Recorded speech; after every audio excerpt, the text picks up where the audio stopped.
மக்கள் அனைவருக்கும் வணக்கம்.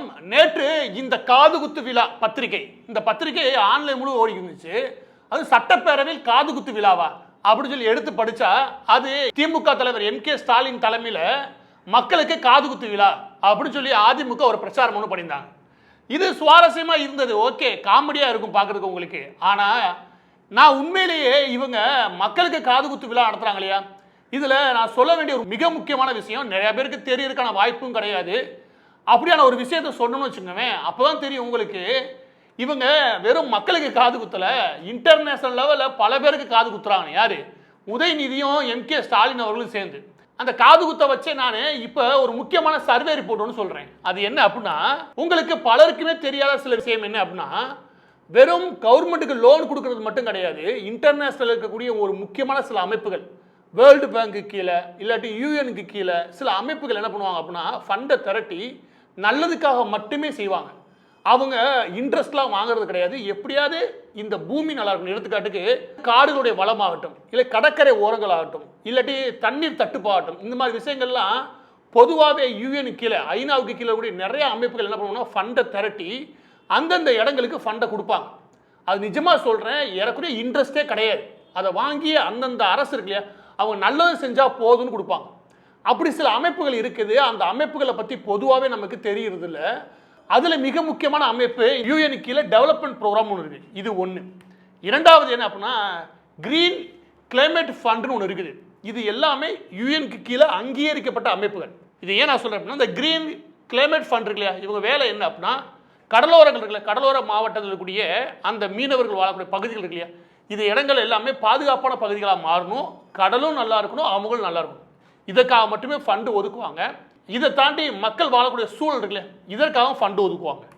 இந்த UNDP சொன்னா இது மக்களுடைய வாழ்வாதாரம் எப்படி இருக்கு, மக்கள் சேலஞ்ச், அதாவது அந்தந்த பகுதியில் மக்கள் எவ்வளோ பெரிய பிரச்சனைகளை எதிர்கொள்றாங்க, அதுக்கு ஏதாவது ஃபண்டு பண்ணணும், இப்படியான விஷயங்கள் ஈடுபடுறவங்க. எடுத்துக்காட்டுக்கு நான் இதை ஒன்று ஃபஸ்ட்டு சொல்கிறேன், அதுக்கு அடுத்து அந்த கிளைமேட்டுக்கு வரேன். எடுத்துக்காட்டுக்கு நான் வெப்சைட்டே வச்சிருக்கேன். நீங்கள் வெப்சைட்டில் போய் எது இந்த யூஎனுக்கு கீழே டெவலப்மெண்ட் ப்ரோக்ராம் இருக்குல்ல, UNDP, இதில் போய் நீங்கள் தமிழ்நாட்டில் தேடி இந்த ரேபிஸ் கண்ட்ரோல் இருக்குல்ல, அதாவது இந்த வெறிநாய் கடிச்சதுனால மக்களுக்கு பரவுது இல்லையா, வெறிநாய் கடிச்சு அதே மாதிரி இருந்து குழந்தைகள் இறந்து போகிறாங்க அப்படின்னு உங்களுக்கு செய்தி வரும் இல்லையா, இந்த செய்தி நீங்கள் கேட்கும் போதெல்லாம் நாங்கள் சில சர்வே எடுத்தோம். இந்த மாதிரியான விஷயங்களுக்கு உலகம் முழுவதும் அமைப்புகள் ஃபண்டு பண்ணுறாங்க. அந்த ஃபண்டு எப்படி செலவாகுது, என்ன ஆகுது அப்படின்னு உண்மையிலேயே சீரியஸாக எடுத்து படுத்து வச்சுக்கோங்க. அதில் இந்த குறிப்பிட்ட டெவலப்மெண்ட் ப்ரோக்ராம் இருக்கு இல்லையா, இதுக்கு இந்த யூஎனுக்கு இந்த அமைப்பு என்ன பண்ணுறாங்க அப்படின்னா, தமிழ்நாட்டுக்கு மட்டும் 2024 731 கோடி ஒதுக்குறாங்க. அந்த 731 கோடி எதுக்கு ஃபர்ஸ்ட் ஒதுக்குறாங்க அப்படின்ற கேட்டால் தான் உங்களுக்கு விஷயம் புரியும். எதுக்கு ஒதுக்குறாங்க அப்படின்னா, இதை வச்சு இந்த தூய்மை பணியாளர்கள் இருக்காங்க இல்லையா, இந்த தூய்மை பணியாளர்கள் தான் ஃபர்ஸ்ட் இந்த நாய்க்கடிக்கு நேரடியாக எதிர்கொள்றவங்க. இவங்களுக்கு வேக்சினை போட்டு முடிய 156 கோடி. அதுக்கடுத்து இந்த வெட்டினரி ஹாஸ்பிட்டல் அதில் இருக்கக்கூடிய ஸ்டாஃப் இருக்காங்க இல்லையா, இவங்க எல்லா பேருக்கும் வேக்சினை போட்டு முடியும், அதுக்கு ஒரு 177 கோடி. அதற்கடுத்து இதை கொண்டு வராங்க இல்லையா, இந்த லாஜிஸ்டிக்ஸ் அதுக்கான மெயின்டைன் பண்ணுறாங்க இல்லையா, அந்த ஸ்டாஃப் அந்த என்வாயன்மெண்ட்டை உருவாக்குறதுக்கு, அந்த ஒட்டுமொத்த இன்ஃப்ராஸ்ட்ரக்சர் உருவாக்குறதுக்கு 59 கோடி. அதுக்கப்புறம் இந்த விலங்குகளை பிடிச்சி அதுக்கு வேக்சின் போடுறது, அதுக்கு 213 கோடி. இப்படின்னு 731 கோடி ரூபா ஒதுக்குறாங்க.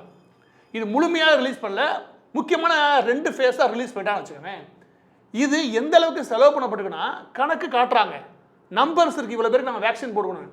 ஆனால் களத்தில் போய் கேட்டால் அதில் 100 பேருக்கு போட்டால் அவங்க கணக்கு சொன்னாங்கன்னா, நான் சொல்கிறேன் 20 பேர் கூட போடலை. இவங்க கணக்கு எழுதி சும்மா 700 கோடிக்கு மேலே ஆட்டையை போடுறது, அதாவது காது குத்துறது. உங்களுக்கு புரியுதா இதோட சீரியஸ்னஸ்? இது விளையாட்டாவோ இல்லை காமெடியான விஷயமோ கிடையாது.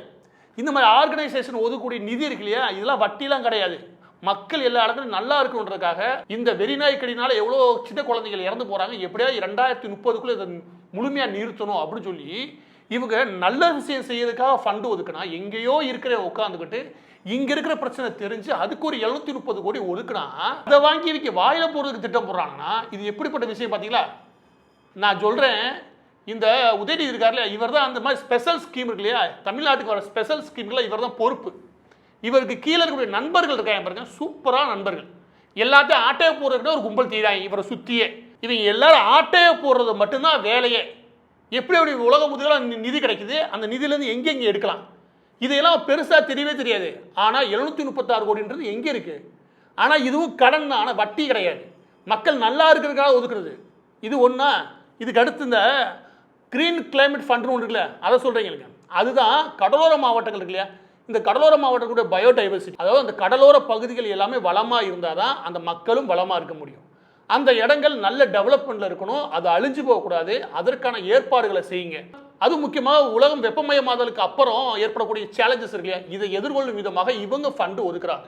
இது மட்டும் ஒதுக்கல இவங்க, இதோட சேர்த்து டெல்டா பகுதிகளில் பெரும்பாலான இவங்க ஐடென்டிஃபை பண்ணுறது, அதாவது எங்கேயோ இருக்கக்கூடிய யூஎனுக்கு இருக்கிற எங்கேயோ இருக்கக்கூடிய ஒரு அமைப்பு அவன் எதை கண்டுபிடிக்கிறான் அப்படின்னா, டெல்டா பகுதி, காவிரி டெல்டா பகுதிகளில் பெரும்பாலான இடங்களில் தண்ணீர் பற்றாக்குறை உருவாகிறதுக்கும் அதோட கிரவுண்ட் வாட்டர் இல்லையா, அது மோசமான நிலைமைக்கு போவதற்கான வாய்ப்புகள் அடுத்த 3-4 வருஷத்தில் உருவாகிறதுக்கான வாய்ப்பு உண்டு. எனவே நாங்கள் நிதி ஒதுக்குறோம்னு சொல்லிட்டு அவன் வந்து நிதி ஒதுக்குறான். இது நான் பொய் சொல்லலை. இந்த பாருங்கள், இதுதான் அவருடைய வெப்சைட்டு. அந்த வெப்சைட்டில் போய் நீங்கள் தமிழ்நாடுன்னு தேடுங்க, அதில் இந்தியாவுக்கான ஃபண்டுன்னு ஒதுக்கியிருப்பாங்க. ஆனால் இந்தியான்னு குறிப்பிட்டிருப்பாங்களே ஒழிய உள்ளே போய் நீங்கள் படித்தாதான் தெரியும் அது தமிழ்நாட்டில் இருக்கக்கூடிய கிரவுண்ட் வாட்டர் சம்மந்தப்பட்ட விஷயங்களுக்காக இவங்க ஒதுக்குற நிதின்னு.